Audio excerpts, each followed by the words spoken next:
RRQ Akira?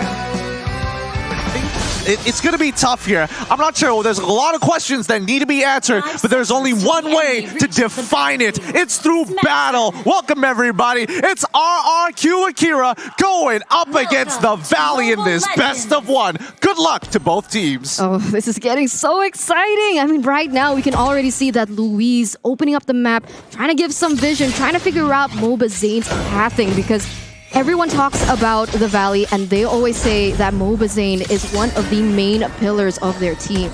Yeah, I think, you know, we even talked about this in Keys to Victory, right? A lot of this comes down to these two junglers here. And King being on the Joy jungle, I want to see how it plays out, right? If we're going to have our answer at some point here, Gideon. Absolutely. We want to see that highlight reel. Oh, no.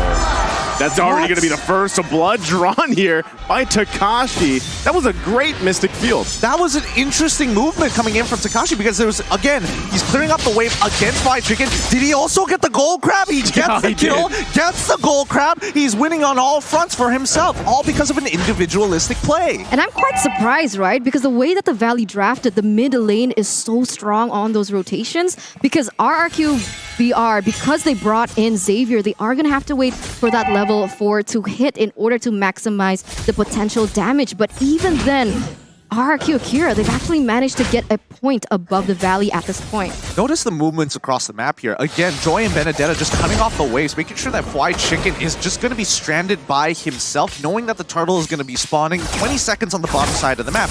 The Valley understand this, putting their pressure on that top side to maybe draw them away. Yeah, I think this is smart moves by both teams, the way they're answering it, but still going to lead into that first turtle of the game. It's going to be up here in just a couple seconds.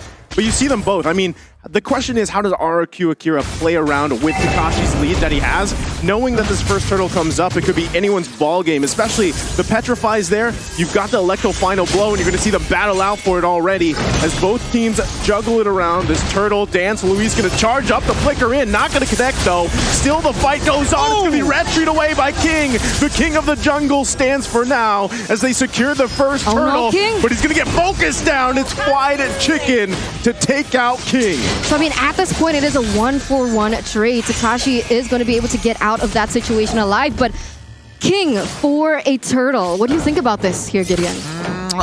King for a turtle, honestly, it's not the best in the world. Obviously, you would like to be able to survive and get the turtle at the same time. And especially when your teammate Takashi actually getting an amazing stun engagement onto the Valley, catching 4 people in that. Just no real way to capitalize on it, because again, their early game heroes is literally just Takashi, and maybe even you can make an argument for Gusta Lagusta at this point, but Sagan needs to scale up, King needs more farm, and Gusta Lagusta, just keep him in place. He's eventually going to carry at 2 items. Yeah, I feel like right now, RRQ Akira, they really are playing into the tempo that the Valley wants to create for them. You can see them already once again with the better rotations. They're much faster. They're looking to secure and maybe pressure those side lanes, and that's exactly what they're doing. Basic is also farming really comfortably at this point. Oh, they're going to put pressure here on the purple buff. RRQ Akira going to do their best to just try to secure it, but King going to go ahead and use those beats to get out just in time. Should be able to secure it, but still, Mobazane going to park himself here. The battle for the purple buff. Luis going to charge up, gets him right on target. It's Mobazane going to be in trouble. Colt Altar plus the guiding win. There's a flicker from Hoon as well, all for the purple buff. Oh no, that's so unfortunate. Sagan actually had a great opportunity to punish, but wasn't able to actually open up the gates there to lock him down, giving that moment, that small little moment for Mobazane to get on out of here. But now Takeshi is actually struggling against Fried Chicken. Now that Fried Chicken has all of his combat abilities ready, especially that ultimate, the all-ins could be devastating if he doesn't have his eye for an eye. 6 seconds left on the next turtle to spawn, and you can see RRQ Akira trying to set up first. We do see that Super Shark already on the way, already opening up vision. They don't want to give that early game lead that they've already attained for themselves over to the Brazilian representatives, but here we go. They're going to start it up, looking for it. Like the final blow did come out. Who's going to secure it? It's King, but Mobazane going in as well with the guiding wind and circling eagle combination.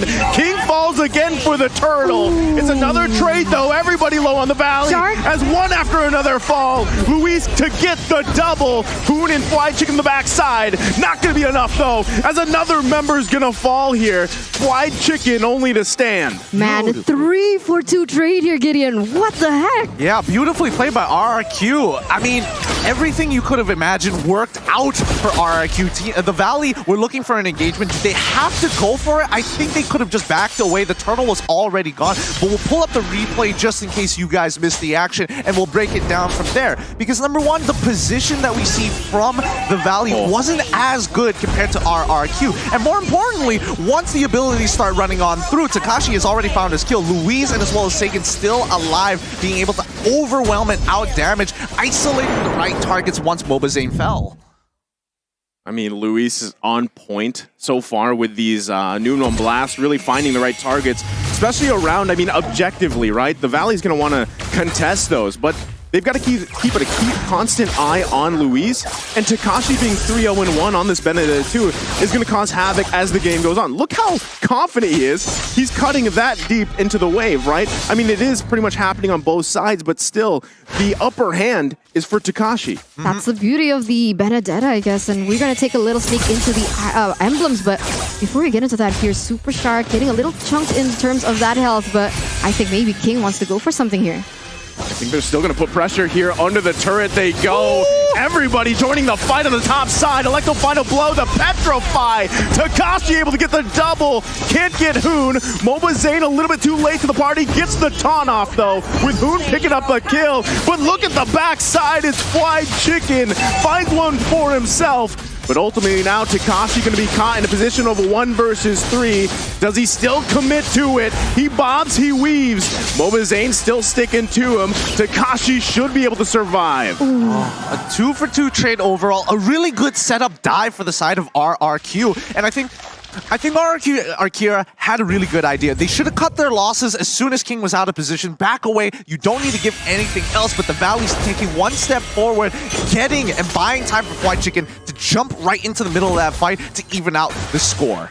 Now we're going to see once again the setup for the next turtle, but I saw that Gusa Lagusa already had the golden staff as well as basic now, but remember that is going to be the key item for Gusa Lagusa as once again they're going in for an engage. They pull the trigger on Sagan, they push him back here. They get the turret though, Dawning Light's going to come out. Turtle still work on. Gusa Lagusa though, able to grab a kill for himself, but they do trade the turtle. Nothing too much after that. Fried Chicken is playing so boldly, running right into the middle of that, knowing that the Golden Staff is already completed, taking a good chunk of damage from the Blazing Duet, and yet he still almost picked off a free kill for himself. 1,300 gold in their hands of RrQ Akira right now. I mean, at this point, I want to know, has the Valley been playing into Akira's tempo right now? But oh, wait a minute. Gusta Lagusta needs to be careful here.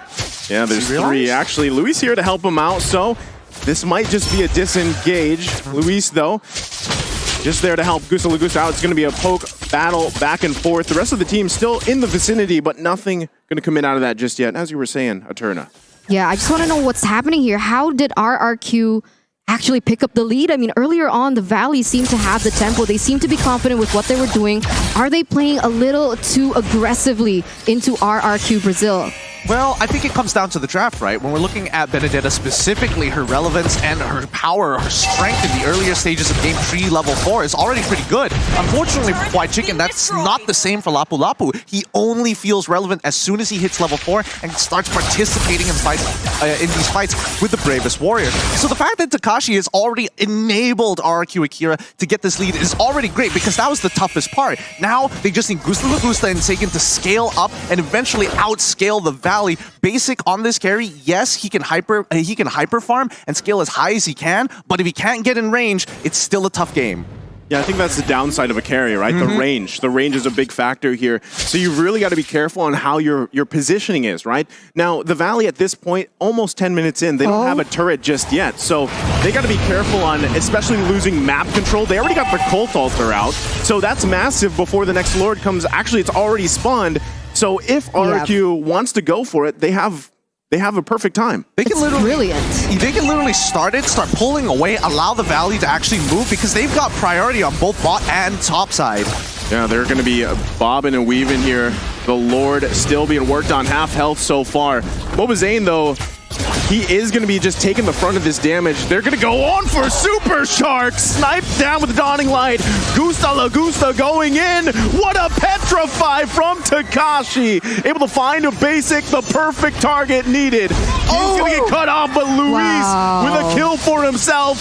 3 down for the Valley. And they're still going. What a Mystic Field with King for the cleanup. And now it's a Mobazane left alive. And that's going to be the wipe out for the Valley. What a massive play for RRQ Akira. That was insane. The way that they played that team fight was so beautiful, so textbook. And that's going to give RRQ Akira a massive lead. And not to mention this free Lord. I get it now. I get it why you were saying it was like a mini Blacklist International. A lot of their macro play is centralized around one objective, one thing at a time, but covering all of your bases, making it very difficult for the Valley to keep up, even if they're just slightly behind in tempo, which is rather frustrating because RRQ at this stage of the game are breaking apart the Valley just by looking for these strong engages, and especially keeping your eyes on Sagan. His Mystic Fields have been on point. From start to here. I mean, that's what got them the first blood, right? And this all snowball Takashi, but they're still going to be focusing here on the bottom side.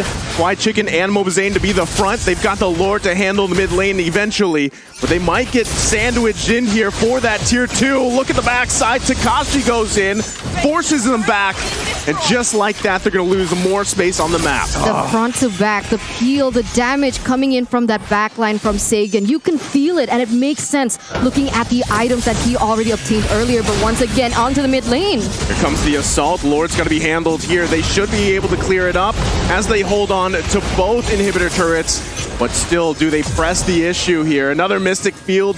The Dawning Lights have all been on point, like you mentioned. They're just slowly cutting them down, and especially when you have Lord and Power minions, you want to take as much advantage as possible. This is only the very first Lord, so if they get an inhibitor, it's already a big win, and there we go! It's cracked wide open. They're gonna crack it open here. Luis goes in, another Dawning Light. For now, though, it's only that mid turret. You can still see the rest of the Valley. We're gonna clear these lanes here. They don't want to lose any more. They're trying to hold on with their dear lives 12 minutes into the game. They need a way to get to the back line of RRQ Akira. I mean, the damage output coming in from Sagan with the Clock of Destiny and the Lightning Truncheon alone is already dealing that much damage here, Gideon. It's tough. It's really tough because if we're thinking about who's going to be playing in the backline to anchor and hunker down for the team, it's definitely going to be Sagan. Oh, no. Oh, all for the purple buff again. They're going to force Zane back. Okay. No one there to help him out. All right. The Valley make a very intelligent decision. Just back away. There's no need to fight right now. 50 seconds away from the Lord, 12 minutes into the game. Your biggest objective is going to be that Lord. But yes, as I was saying, Sagan is going to be the anchor of that backline. You would expect someone like Gusta La Gusta to go in and out of fights. Luis wants to stay in the middle, but then you have Takashi and King. They're allowed to go crazy. And I think that's what's really difficult to get on top of them because you have to go through multiple layers. And even if you gap close, there's a good amount of CC to keep you in place. So what do they do? I mean, at this point, I was like thinking about it, taking a little pause there. How is the Valley going to enter that backline? Because in theory, with the draft that they had, they do have Super Shark, Big Brother Shark on the Matilda here to dive into the backline with her ultimate, obviously, and bring someone with her as well. Well, the easiest way that they could possibly do this is to get Fried Chicken specifically on Sagan. But wait, a fight's about to break out here. They force Mobazane back, right? But he's going to be able to heal back up here. Still the battle for this Lord. It looks like everybody from each team is going to make their way here for this fight. Meanwhile, Takashi still trying to clear that wave a little bit. Put pressure here. Dawning Light going to be committed. Now Takashi goes in with a Petrify, able to find Hoon, gets the Cult Altar out. Lord whittled down, secured by Gusta La Gusta. And RRQ Akira looking still for a moment if they can. A guiding wind to come out. Still basic, could get cut off here. The flicker, perfect spot timing. King finds basic as he falls. And it's just disaster for the Valley. Hoon trying to saving grace, but he can't. 3 down. 2 2 in the base here. Fly Chicken finally able to get King out, but it might be too late. Might be too late. Oh my god, that was brilliant by Akira. Luis found that perfect moment, and now they're gonna crack into the base. Only Hoon, only Momazane is left. This is gonna be dire for the Valley. They're trying their best here, but RRQ Akira gonna be taking a game in match against the Valley. The Brazilian representatives come out